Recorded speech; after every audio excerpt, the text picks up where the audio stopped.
Hello everyone. तो चलिए आज का क्लास स्टार्ट करते हैं। और आज का क्लास आपका लूसेंट हिस्ट्री का चैप्टर नंबर 3 है और ये एंशिएंट हिस्ट्री का चैप्टर नंबर 3 है जो है प्री हिस्टोरिक पीरियड। अब मैं फर्स्ट चैप्टर में ही आपको बता चुका हूँ, पहले से वाकिफ़ होंगे आप लोग इस वर्ड से, हालांकि फिर भी एक बार मैं क्या करता हूँ, रिपीट कर देता हूँ कि हिस्ट्री और प्री हिस्ट्री में क्या फ़र्क होता है। हिस्ट्री और प्री हिस्ट्री में क्या फ़र्क होता है।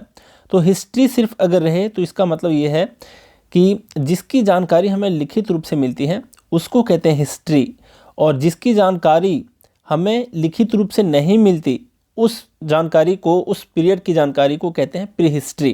क्लियर है। तो कहाँ से मिलती है भाई प्री हिस्ट्री का? अगर कोई लिखित रूप नहीं मिलता हमें, मतलब पास्ट में कोई घटनाएं हुई हैं तो उस काल के लोगों ने कुछ लिख करके नहीं छोड़ा हमें, हमारे लिए वो अपने बारे में कोई जानकारी नहीं दिया लिखित रूप से, तो उस काल के हिस्ट्री को कहेंगे प्री हिस्ट्री। ठीक है। अब जरा देखो, तो मिलती कहाँ से जानकारी? ये मिलती है पुरातात्विक स्रोतों से। पुरातात्विक का मतलब हो गया आपका आर्कियोलॉजिकल जो सोर्सेस हैं उसके थ्रू हमें जानकारियाँ मिलती हैं, और मतलब जो खुदाई से हमें जानकारी मिलती है सिक्कों के थ्रू, है ना। तो इस तरीके की चीज़ों को कहेंगे हम प्री हिस्ट्री। क्लियर है। अब जरा देख लो, अब क्लास स्टार्ट होने से पहले एक बार मैं बता देता हूँ कि ये टेलीग्राम पे एक ग्रुप है त्रिगीतम फोरम, यहाँ पर आप लोग प्रैक्टिस के लिए ज्वाइन कर सकते हो, और ये नंबर मेरा व्हाट्सअप का नंबर है। अब आपको क्या करना है, अगर प्रैक्टिस बैच ज्वाइन करने हैं, मतलब जिसमें होता ये है कि पहले टास्क दिया जाता है, उसी टास्क के बेसिस पर आपसे टेस्ट लिए जाते हैं जिसका नाम है पर्सनल गाइडेंस, इंग्लिश के लिए और जीएस के लिए। ठीक है। अब अगर आपको ज्वाइन करना है तो आप इस नंबर पे मुझे सिंपली लिखोगे पर्सनल गाइडेंस। अगर आप सिर्फ इंग्लिश के लिए आ रहे हो तो मेंशन कर देना पर्सनल गाइडेंस फॉर इंग्लिश, और फिर पर्सनल गाइडेंस फॉर जीएस, और फिर पर्सनल गाइडेंस फॉर बोथ, ऐसे करके आप मेंशन कर देना, मैं आपको प्रोसीजर सेंड कर दूंगा। अब जरा देख लो, आज का देखते हैं फर्स्ट नंबर क्वेश्चन क्या ये कह क्या आ रहा है। देखो यहाँ पर है, among the following which is accepted as the original homeland of human, मतलब हम जो ह्यूमन बीइंग हैं। अब इसमें हम लोग क्या देखने वाले हैं, खास करके देख लो, ये हम लोग देखेंगे कि ह्यूमन बीइंग का जो इवोल्यूशन हुआ है, मतलब किस तरीके से हम उन्नत हुए हैं। पहले हमारे पूर्वज किस तरीके से थे, जैसे आप सुने होंगे कि हम लोग बंदर प्रजाति से आए हैं ना।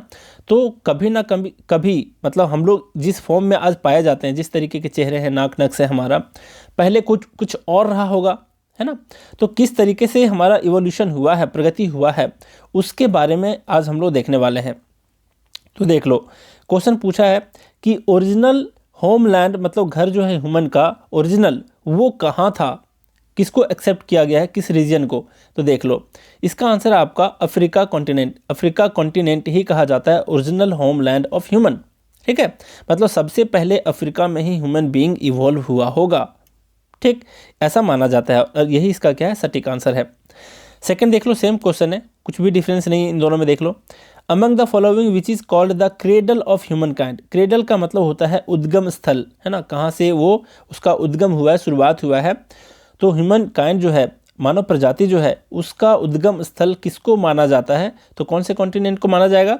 सेम क्वेश्चन है ना, सेम बातें पूछ रहा है, थोड़ा सा मतलब शब्दों को हेर फेर किया है। तो इसका भी आंसर है आपका अफ्रीका कॉन्टिनेंट। अब जरा बात करते हैं, देखो थर्ड नंबर क्वेश्चन को देखो। थर्ड नंबर क्वेश्चन थोड़ा सा इंपॉर्टेंट है। यहाँ पर बोला है, among the following which option displace human evolution chronologically. Chrono word जहाँ भी आ जाए समझ जाना, ये पूछा है सीक्वेंस के बारे में, यानी टाइम के सीक्वेंस के बारे में पूछा है। तो टाइम के हिसाब से पूछा है कि जो ह्यूमन बीइंग का इवोल्यूशन हुआ है, उन्नति हुआ है, प्रगति हुआ है, किस तरीके से हम पहले से अभी के मतलब नाक नक्श जो हमारा चेंज हुआ है, तो किस सीक्वेंस में हुआ है, उसके बारे में ये पूछा है। पूरा डिटेल में समझाता हूँ, पहले देख लो इसका आंसर, पहले देख लो है क्या। तो इसका आंसर आपका थर्ड का ए नंबर ऑप्शन। क्या है ये? ऑस्ट्रेलोपिथेकस, फिर है होमो इरेक्टस, फिर है नियांडरथल, फिर है क्रो मैग्नन। अब देखो ये वर्ड आखिर है क्या, तो मैं आपको बताता हूँ। एक पिक्चर देखना, फिर आप समझ जाओगे पूरे तरीके से। यहाँ देखो, यहाँ पर क्या बोला है, ये 5 तरह का नाम यहाँ पर दिया हुआ है। यहाँ पर मार्किंग किया हुआ है कि पहले जो हमारे पूर्वज थे वो इस तरीके से थे, मतलब थोड़े से बंदर शेप में थे, है ना। फिर सेकंड नंबर में बंदर से थोड़ा सा मॉडिफाई हुए, इस तरीके से देख रहे हो, इसके कर्ली हेयर हैं, तो इससे भी पता चल जाता होगा कि साउथ अफ्रीका के बारे में बता रहा है। फिर थर्ड नंबर में हम इस तरीके से हुए, थर्ड नंबर में जिस तरीके से दिखाया। फिर फोर्थ नंबर में ये देख रहे हो, फोर्थ नंबर में इस तरीके के शेप हुए, फिफ्थ में इस तरीके के शेप हुए, और सिक्स्थ में अगर चले जाओ तो हम लोग मॉडर्न ह्यूमन हैं। क्या है? मॉडर्न ह्यूमन, ठीक है, जिसको होमो सेपियंस कहते हैं। तो अब समझ गए बात को। तो आखिर इस तरीके से इस स्टेज, मतलब फर्स्ट स्टेज से सेकंड स्टेज में जिस तरीके से गए हैं, तो फर्स्ट स्टेज का कुछ नाम रहा होगा, सेकंड का कुछ नाम रहा होगा, थर्ड का कुछ नाम दिया गया होगा, है ना। साइंटिस्ट लोग अपने अपने तरीके से नाम दिए होंगे। तो क्या क्या नाम रहा होगा इसके बारे में ये पूछा है, और उसका सीक्वेंस के बारे में पूछा है। तो हम लोग सबसे पहले देखा जाए तो इस तरीके से थे, फर्स्ट तरीके से। इसका नाम क्या था? इसका नाम था ऑस्ट्रेलोपिथेकस, ठीक है, ऑस्ट्रेलोपिथेकस। सेकंड नंबर देखो, ये वाला सेकंड नंबर इसको देखते हो तो इसका नाम था होमो हैबिलिस। क्या नाम था? होमो हैबिलिस, ठीक है। फिर यहाँ पर थर्ड नंबर में इसको देखते हो तो इसका नाम था होमो इरेक्टस। क्या नाम था? होमो इरेक्टस। मैं याद करवा दूंगा, आज ही याद करवा दूंगा, टेंशन मत लो। और इसी से रिलेटेड आज हम लोग लेक्चर देखने वाले हैं, मतलब आज जितने भी क्वेश्चन देखेंगे, टोटल 20 क्वेश्चन ही देखेंगे आज, और इसमें आप पूरे सीख जाओगे कि किसका क्या नाम होता है, कैसे होता है। तो थर्ड नंबर का क्या नाम था? होमो इरेक्टस। फिर है आपका फोर्थ नंबर। फोर्थ नंबर देखो ये क्या है? नियांडरथल। फिर यहाँ पर ये फिफ्थ नंबर है। फिफ्थ नंबर जो है इसका नाम है क्रो-मैग्नन, ठीक है, क्रो-मैग्नन। अब जरा देखो, इससे एक लेवल एडवांस के हम लोग हैं, होमो सेपियंस। तो हम लोग के जो ठीक पहले हमारे जो पूर्वज थे वो कौन थे? तो ये फिफ्थ नंबर वाले थे, है ना। तो इस तरीके के क्वेश्चन पूछे जाएंगे आज के 20 क्वेश्चन में, आप देखोगे। अब जरा देख लो, इसको अच्छे से देख लो। पहले हम लोग इस तरीके से थे, फिर ऐसे हुए, है ना, इस तरीके से, देख रहे हो, ऐसे ऐसे थे हम लोग पहले। इस तरीके से हमारा इवोल्यूशन हुआ है, इस तरीके से हम प्रगति करे हैं, और मानव के फॉर्म में किस तरीके से आए हैं, होमो सेपियन के फॉर्म में किस तरीके से हम आए हैं, कौन कौन से स्टेज से होकर गुजरे हैं, इसके बारे में बता रहा है। तो मुख्य रूप से आपको 5 नाम याद रखने हैं, और इसी से रिलेटेड क्वेश्चन पूछे जाते हैं, और यही इसका सीक्वेंस भी है। फिर से देख लो, याद करने की कोशिश करो। ऑस्ट्रेलोपिथेकस, होमो हैबिलिस, होमो इरेक्टस, यूएस, फिर है नियांडरथल, फिर है क्रो-मैग्नन। कैसे याद रखोगे सीक्वेंस को, ज़रा ध्यान दो। मैं एक थोड़ा सा एक ट्रिकी आपको याद करवाने की कोशिश करता हूँ, देख लो।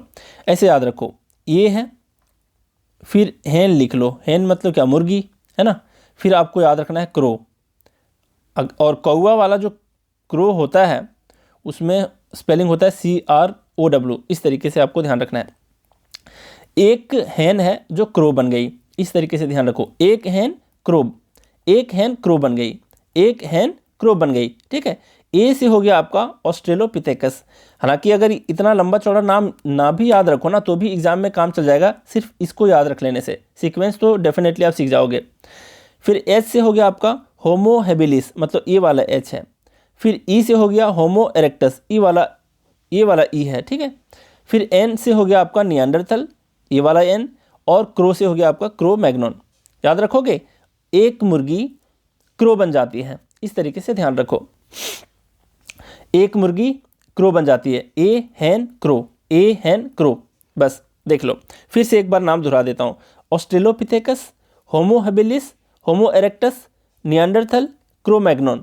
ऑस्ट्रेलोपिथेकस, होमो हैबिलिस, होमो इरेक्टस, नियांडरथल, क्रो-मैग्नन, ठीक है। ध्यान में रखना, क्योंकि इससे रिलेटेड बहुत सारे क्वेश्चन आपसे पूछे गए हैं, देखोगे अभी आज के 20 क्वेश्चंस में। तो इसका सीक्वेंस क्या आपका? ऑस्ट्रेलोपिथेकस है, होमो इरेक्टस से भी पहले है एक, और उसका नाम क्या है?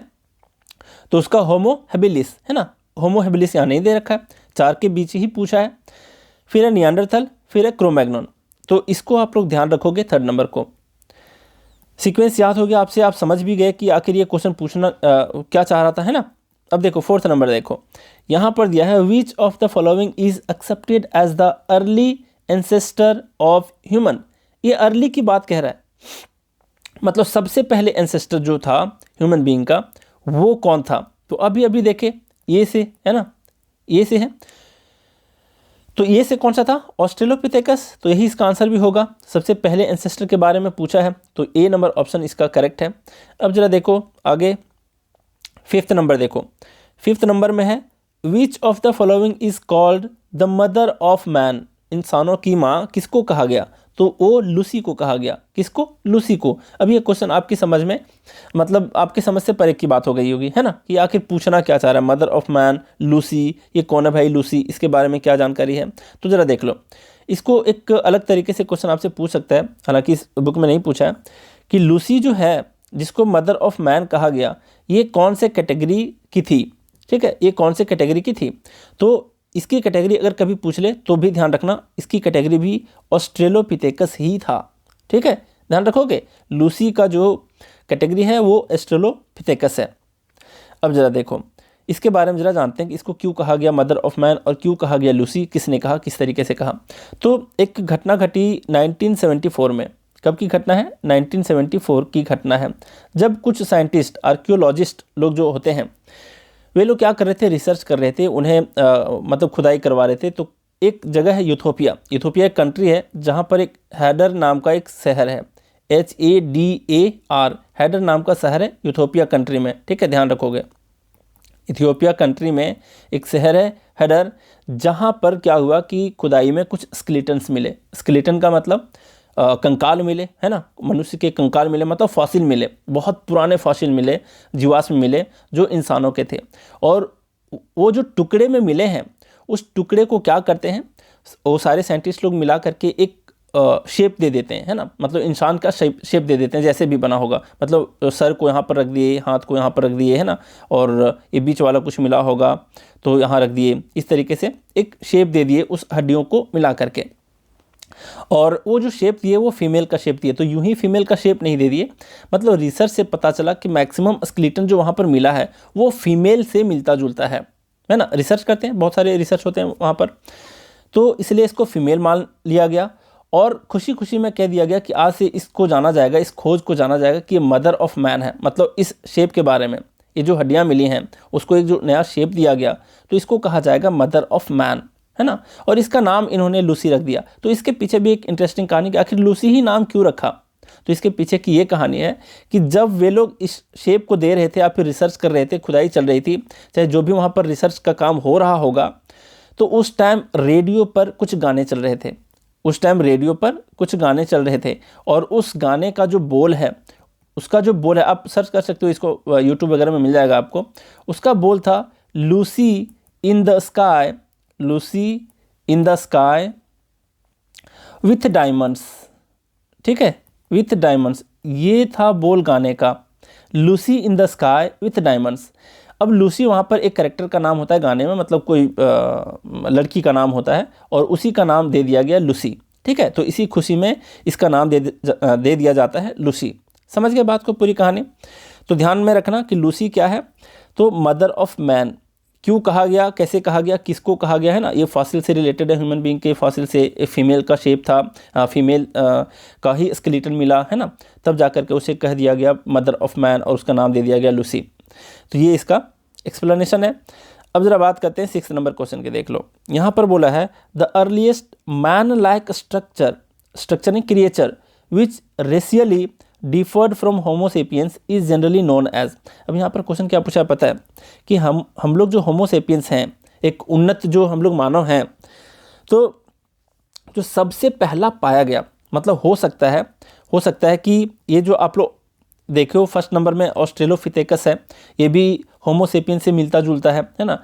लेकिन यहाँ पर बोला है कि मैन लाइक क्रिएचर जो फर्स्ट टाइम मिला, जो होमोसेपियन से नहीं मिलता जुलता है, ये तो ऑस्ट्रेलोपिथेकस आपके हमारे ही पूर्वज थे, है ना। होमो इरेक्टस भी हमारे ही पूर्वज थे, निएंडरथल भी थे, क्रो-मैग्नन भी थे, लेकिन और ये सारे क्या थे, ह्यूमन बीइंग से मिलते जुलते हैं। लेकिन यहाँ पर क्वेश्चन पूछा है कि मैन लाइक क्रिएचर तो मिला, लेकिन वो होमोसेपियन से डिफर मिला, है ना, मतलब वो मैच नहीं करता है, तो उसको किस नाम से जाना जाता है, ये क्वेश्चन पूछ रहा है।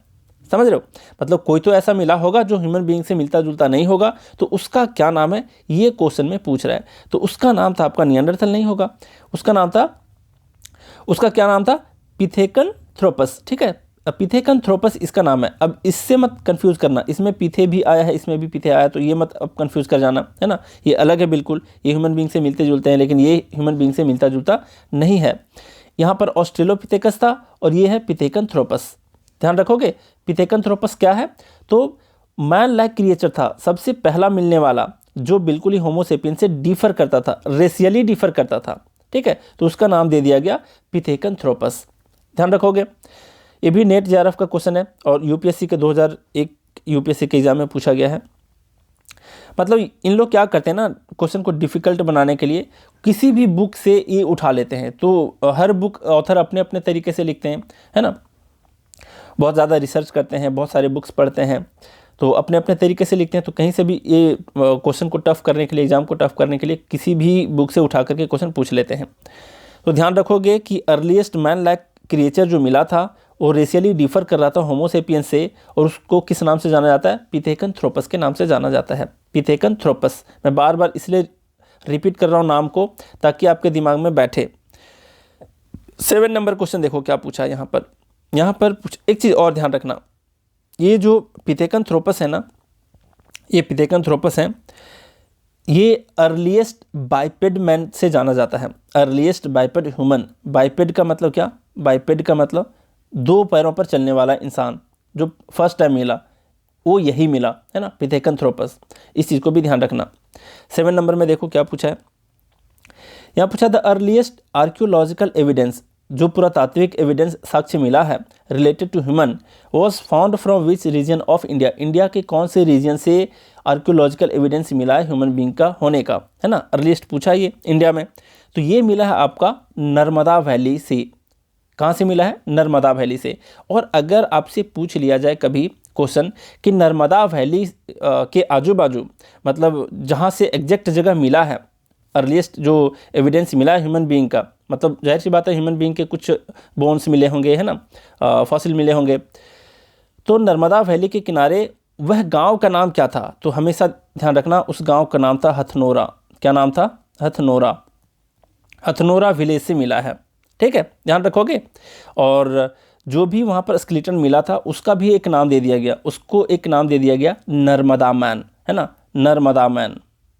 तो वो फीमेल नहीं था, है ना, मैन का मिला था वहाँ पर स्केलेटन, तो इस चीज़ को भी ध्यान रखना, इसका नाम दे दिया गया नर्मदा मैन। अब देख लो आगे, यहाँ पर पूछा 8 नंबर क्वेश्चन में the होमिनोइड fossils of Hathnora is, अब यही हथनोरा, ये नर्मदा वैली के किनारे, नर्मदा वैली में एक हथनोरा नाम का क्या है? विलेज है। और यहाँ से जो ह्यूमन का फॉसिल मिला है तो वो कौन से कैटेगरी का था? मतलब हम लोग अभी 5 कैटेगरी देखे थे, तो उसमें से पूछा है कि कौन कैटेगरी का था, ठीक है। तो देख लो इसमें से किसका कैटेगरी का वो मिला था, तो वो मिला था होमो इरेक्टस। तो ध्यान रखना, जो नर्मदा वैली में जो हथनोरा विलेज से मिला है स्केलेटन ह्यूमन बीइंग का फॉसिल जो मिला है वो कौन से कैटेगरी का था? होमो इरेक्टस कैटेगरी का। 5 तरह के हम लोग कैटेगरी अभी देखे थे, ठीक है। मतलब कौन कौन से? ए हैन क्रो, इस शॉर्ट को आप ध्यान में रखना, ठीक है, एक मुर्गी क्रो बन जाती है। तो इसमें से किससे है ये? ई वाला से, है ना, ई वाले से, मतलब होमो इरेक्टस, ये वाला ई से। अब जरा देखो आगे, देखो यहाँ पर दिया है which of the following is called the earliest biped human. अभी अभी बताया अर्लीस्ट बाइपेड ह्यूमन जो था, 2 पैर पर चलने वाला ह्यूमन जो था, जो सबसे पहले मिला, वो उसका नाम क्या दिया गया था? उसका नाम क्या दिया गया था? ऑस्ट्रेलोपिथेकस नहीं, पिथेकैंथ्रोपस, ठीक है। तो ध्यान रखना, पिथेकैंथ्रोपस जो था वो अर्लीस्ट बाइपेड मैन था, 2 पैर पर चलने वाला ह्यूमन बीइंग था, ठीक है। मतलब हालांकि होमोसेपियंस से प्रजातीय रूप से वो डिफर करता था, क्योंकि इससे रिलेटेड क्वेश्चन पूछ चुका है पहले। तो पिथेकैंथ्रोपस को याद रखना कि ये अर्लीस्ट बाइपेड ह्यूमन है। अब जरा देखो आगे 10th नंबर क्वेश्चन, यहाँ पर पूछा है which of the following is credited to discovery of fire. अब हम लोग 5 तरह के कैटेगरी देखें, तो उन कैटेगरी में कौन सा ऐसा कैटेगरी है जिसको क्रेडिट दिया जाता है आग की खोज करने का, ठीक है। तो इसका आंसर क्या होगा आपका? इसका आंसर होगा ऑस्ट्रेलोपिथेकस नहीं है, इसका आंसर है होमो इरेक्टस। तो आग वाला भी याद रखना कि आग की खोज किया है कौन से कैटेगरी वाले लोग? होमो इरेक्टस वाले लोग, ठीक है। होमो इरेक्टस को आप ध्यान में रखोगे। होमो इरेक्टस ने क्या किया? डिस्कवरी ऑफ फायर किया। डिस्कवरी ऑफ फायर किसने किया? होमो इरेक्टस, ठीक है। अब जरा देखो आगे, देखो 11th नंबर क्वेश्चन, यहाँ पर पूछा है which of the following is accepted as the human that started the final disposal of their deads. मतलब जब ह्यूमन बींग्स मर जाते थे तो उसको डिस्पोज किया जाता था, यानी दफनाया जाता होगा, जलाया जाता होगा, जो भी करा जाता होगा। तो किसने ये आरंभ किया होगा? ये काम को, दफनाने का काम किसने किया होगा? तो हम लोग 5 कैटेगरी पढ़े, उसमें से कौन सा ऐसा कैटेगरी है जो डेड बॉडी को दफनाने का काम किया करना शुरू किया होगा। तो ये माना जाता है आपका निएंडरथल। तो ध्यान रखना, इसका आंसर है आपका निएंडरथल। ठीक है, भूलना नहीं है। निएंडरथल ने क्या किया, दफनाने जलाने का काम किया ह्यूमन बीइंग के डेड बॉडी को। तो निएंडरथल को ध्यान में रखना।